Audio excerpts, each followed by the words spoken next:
Friends, मैं दिव्या महाजन आपका अपने चैनल लर्निंग मेड इजी में वेलकम करती हूँ।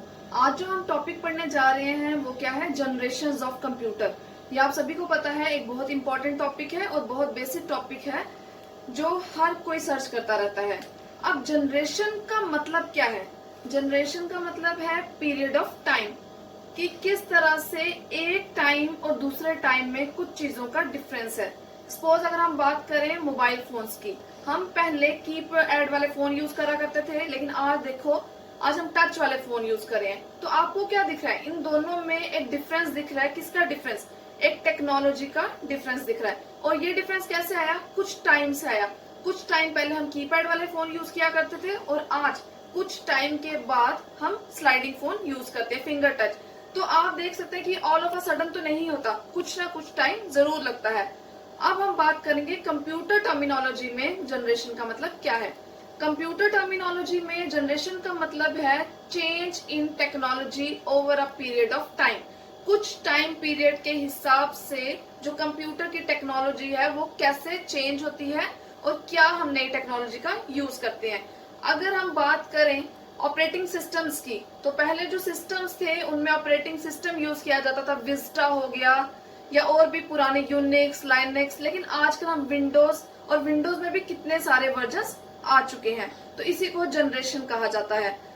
जो पहले जनरेशन थी उसमें जो डिफरेंस था वो सिर्फ हार्डवेयर को लेके ही होता था, कि एक जनरेशन से दूसरे जनरेशन के जो कंप्यूटर्स हैं उनके हार्डवेयर में क्या डिफरेंस है। लेकिन आज हम बात करेंगे हार्डवेयर और सॉफ्टवेयर दोनों को लेके। इन सब के हिसाब से जो कंप्यूटर की जनरेशन हैं वो 5 जनरेशन में डिवाइड है। First generation, second generation, third generation, fourth generation and fifth generation. ये 5 जनरेशन हैं जो आज वन बाय वन हम डिस्कस करेंगे। और इनके ईयर्स मैंने आगे मेंशन किए हैं कि किस ईयर से लेकर किस ईयर तक एक जनरेशन रही और फिर नेक्स्ट जनरेशन का टाइम पीरियड क्या हुआ। तो आप सभी नोट डाउन कीजिए। फर्स्ट जनरेशन का जो टाइम पीरियड है वो क्या है? 1940 से 1956 तक। ये क्या है? ये जो टाइम पीरियड्स हैं ये रफली है, कोई परमानेंट टाइम पीरियड नहीं है। आपको हर बुक में कहीं ना कहीं कुछ डिफरेंस जरूर दिखेगा। और जो सेकंड जनरेशन है वो कब स्टार्ट हुई? 1956 से 1963 तक। उसके बाद थर्ड जनरेशन 1964 से लेकर 1971 तक। नेक्स्ट फोर्थ जनरेशन का टाइम पीरियड 1971 से लेकर 2010 तक।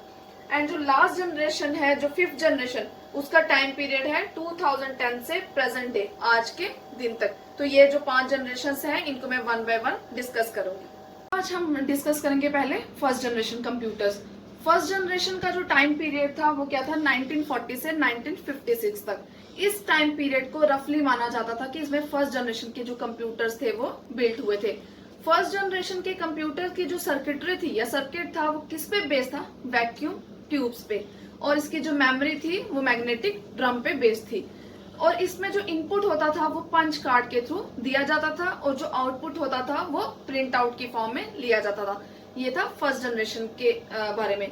अब इसमें क्या था, जो फर्स्ट जनरेशन के कंप्यूटर्स थे वो बहुत इनॉर्मस साइज के थे, मतलब ह्यूज साइज के थे। एंटायर रूम की स्पेस लेते थे। इनको हम जायंट कैलकुलेटर्स कहते थे, क्योंकि जब हमें सबसे पहले कंप्यूटर की नीड पड़ी तो हमें कैलकुलेट की ही नीड पड़ी, क्योंकि हमें जो ऑपरेशंस थे उनको कैलकुलेट करना पड़ता था। इसीलिए जो फर्स्ट जनरेशन कंप्यूटर्स थे ये एग्जिस्टेंस में आए। और जो फर्स्ट जनरेशन कंप्यूटर्स थे उनमें 2 बहुत ही इंपॉर्टेंट कंप्यूटर्स थे। एक था इनायक, एक था यूनिवैक। इनायक एंड यूनिवैक, आप इसकी फुल फॉर्म लिख लीजिए। इनायक की है electronic numerical integrator and computer. क्या फुल फॉर्म है? Electronic numerical integrator and computer. और यूनिवैक की है यूनिवर्सल ऑटोमेटिक कंप्यूटर। ये 2 कंप्यूटर्स थे जो फर्स्ट जनरेशन के थे। अब क्या था, इसमें एंटायर रूम की स्पेस लेते थे, इसीलिए इसको मेंटेन करना भी बहुत मुश्किल था। और हीट लॉस बहुत ज्यादा थी, कि जब भी इन पे कुछ काम किया जाता था ये बहुत ही जल्दी हीट अप हो जाते थे। उसके बाद अगर हम इन पे कोई भी ऑपरेशंस अप्लाई करते थे या कोई भी हमें आउटपुट चाहिए होता था तो कई बार बहुत ज्यादा डेज, इवन की वीक्स भी लगते थे। और इस पे जो कोडिंग की जाती थी वो किसकी फॉर्म में थी? मशीन लैंग्वेज, बाइनरी लैंग्वेज की फॉर्म में, 0 और 1 की फॉर्म में। फर्स्ट जनरेशन के बारे में था। अब जो यूनिवैक था वो सबसे फर्स्ट कमर्शियल कंप्यूटर था जो यूएस के क्लाइंट को डिलीवर हुआ था बिजनेस पर्पस के लिए। और उसके बाद जो इनायक कंप्यूटर था उसको किसने इन्वेंट किया था? जेपी एकर्ट ने और जेडब्ल्यू मॉची ने। ये इसके इन्वेंटर्स के नाम है। क्या क्या नाम है इसके? जेपी एकर्ट और जेडब्ल्यू मॉची। इसने फर्स्ट जो ये थे इनायक कंप्यूटर्स थे इनको इन्वेंट किया था। ये क्या था? All about your first generation. हमने क्या क्या पढ़ा फर्स्ट जनरेशन में? कि इसमें वैक्यूम ट्यूब्स का यूज किया जाता था, पंच कार्ड्स का यूज किया जाता था। उसके बाद ये बहुत ह्यूज साइज के थे, बहुत बल्कि थे, इनकी मेंटेनेंस करना बहुत मुश्किल था। और इसमें जो लैंग्वेज यूज की जाती थी वो कौन सी थी? 0 और 1, इट मीन्स बाइनरी लैंग्वेज। तो ये था किसके बारे में? फर्स्ट जनरेशन कंप्यूटर के बारे में। हम नेक्स्ट जनरेशन पढ़ने जा रहे हैं, वो कौन सी है? Second generation. इसका टाइम पीरियड कब का था? 1956 से लेकर 1963 का। अब इसमें क्या हुआ? हमें पता है कि हम फर्स्ट जनरेशन में वैक्यूम ट्यूब्स का यूज किया जाता था, लेकिन इसमें जो था ट्रांजिस्टर्स ने रिप्लेस कर दिया किसको? वैक्यूम ट्यूब्स को। जब ट्रांजिस्टर्स ने वैक्यूम ट्यूब्स को रिप्लेस कर दिया तो इलेक्ट्रॉन कंपोनेंट का जो साइज था वो डिक्रीज हो गया। जब इलेक्ट्रॉन कंपोनेंट का साइज डिक्रीज हुआ तो जिसकी वजह से क्या हुआ कि जो कंप्यूटर्स थे उनका साइज भी डिक्रीज रिड्यूस हो गया। तो जो सेकेंड जनरेशन के कंप्यूटर्स थे as compare to first generation were smaller in size. उनका जो साइज था वो छोटा था as compare to first generation computer. और जो ट्रांजिस्टर्स थे वो कहाँ डेवलप हुए थे? बेल लेबोरेटरीज में। कब? 1947 में। ये जो एग्जांपल्स हैं सेकंड जनरेशन कंप्यूटर्स की वो क्या क्या हैं? Honeywell 400, IBM 7094, CDC 1604, UNIVAC 1108। ये कुछ इसके एग्जांपल्स हैं सेकंड जनरेशन कंप्यूटर्स की। अब इसमें जो था हीट लॉस जो था वो कम था as compare to first generation computer. और उसके बाद इनमें मेंटेनेंस चार्जेस भी कम थे और जो कैलकुलेट करने में या जो कंप्यूटिंग टाइम था वो भी इसमें कम हो गया। किसके कंपैरिजन में? फर्स्ट जनरेशन कंप्यूटर्स के। क्योंकि फर्स्ट जनरेशन कंप्यूटर्स में क्या था? इवन वीक्स लगते थे, बहुत सारे दिन लगते थे कोई चीज कैलकुलेट करने में, लेकिन इसमें जो था जो टाइम था वो रिड्यूस हो गया, वो सेकेंड्स में आ गया। अब ये जो थे ये बेटर कंप्यूटर्स थे as compare to first generation computer. किसकी वजह से? ट्रांजिस्टर्स की वजह से। ये था आपका सेकेंड जनरेशन कंप्यूटर। जो हम जनरेशन पढ़ने जा रहे हैं वो कौन सी है? थर्ड जनरेशन, जिसका टाइम पीरियड क्या था? 1964 से 1971 तक। ये जो टाइम पीरियड था ये किसका था? इसको क्या कंसीडर किया जाता है? Time period of third generation. इसमें क्या था? इसमें पहले में हमने पढ़ा ट्रांजिस्टर्स का यूज किया जाता था, लेकिन यहाँ पे ट्रांजिस्टर्स को रिप्लेस कर दिया इंटीग्रेटेड सर्किट्स ने। इंटीग्रेटेड सर्किट्स क्या है? कि इसमें बहुत सारे ट्रांजिस्टर्स होते हैं। तो इसको किसने इन्वेंट किया था? जो फर्स्ट आईसी था, आईसी का मतलब इंटीग्रेटेड सर्किट, उसको किसने इन्वेंट किया था?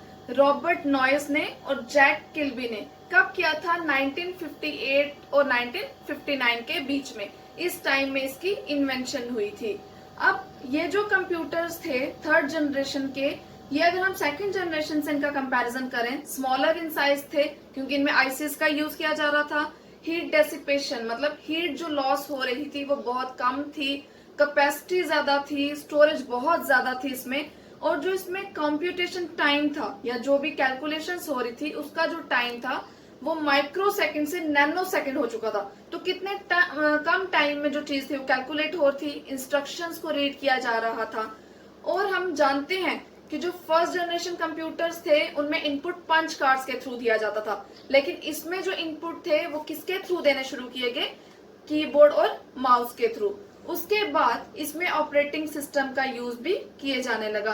तो ये था थर्ड जनरेशन कंप्यूटर के बारे में। इसमें क्या यूज किया जाता था? आईसीस का यूज किया जाता था। और वो किसने इन्वेंट किए थे?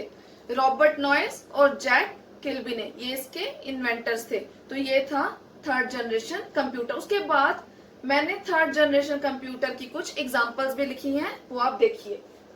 PDP-8, PDP-11, ICL 2900, IBM 360, IBM 370, ये कुछ कंप्यूटर्स हैं जो थर्ड जनरेशन में यूज किए जाते थे। या थर्ड जनरेशन के कंप्यूटर्स जो थे उनके नाम मैंने यहाँ पे लिखे हैं। ये था all about your third generation पढ़ने जा रहे हैं वो कौन सी है, फोर्थ जनरेशन कंप्यूटर्स। इसका जो टाइम पीरियड था वो कब से कब तक का था, 1971 से 2010 तक का।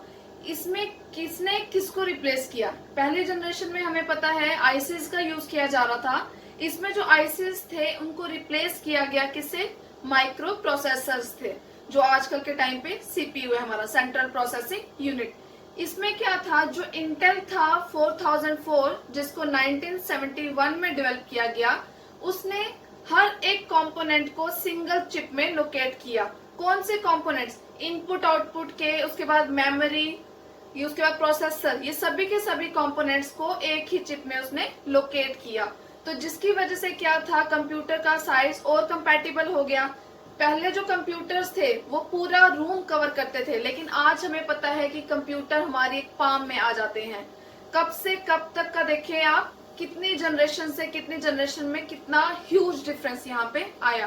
तो इसमें क्या था, जो ये कंप्यूटर्स थे इनकी फास्टेस्ट मेमोरी थी, स्टोरेज ज्यादा थी, और जो इनका साइज था वो भी बहुत स्मॉल था। और ये जो कंप्यूटर्स थे ये पोर्टेबल थे अपने साइज में। और इसमें इंटेल के बारे में मैंने आपको अभी बताया कि जो इंटेल 4004 था वो कब डेवलप किया गया था, 1971 में, जिसमें सभी के सभी जो कंपोनेंट्स थे वो एक सिंगल चिप में लोकेट किए गए। हुआ जब 1981 में क्या किया, आईबीएम ने अपना फर्स्ट कंप्यूटर जो था होम यूजर्स के लिए उसको इंट्रोड्यूस किया। और 1984 में क्या हुआ, एप्पल ने इंट्रोड्यूस किया मैकिंटॉश को। तो ये कुछ इन्वेंशंस हुई किस जनरेशन के टाइम पे, फोर्थ जनरेशन के टाइम पे। और फोर्थ जनरेशन जो थे वो हमारे लैब साइज के हो गए। पहले कंप्यूटर्स हमें पता ही है बहुत ज्यादा स्पेस को ऑक्युपाई करते थे, जायंट कैलकुलेटर्स कहा जाता था उनको। लेकिन अब जो थे हम उनपे नंबर ऑफ कैलकुलेशंस कर सकते थे, और उसका जो कैलकुलेटिंग टाइम था वो भी बहुत कम हो गया, और उसमें एक्यूरेसी आनी भी स्टार्ट होगी।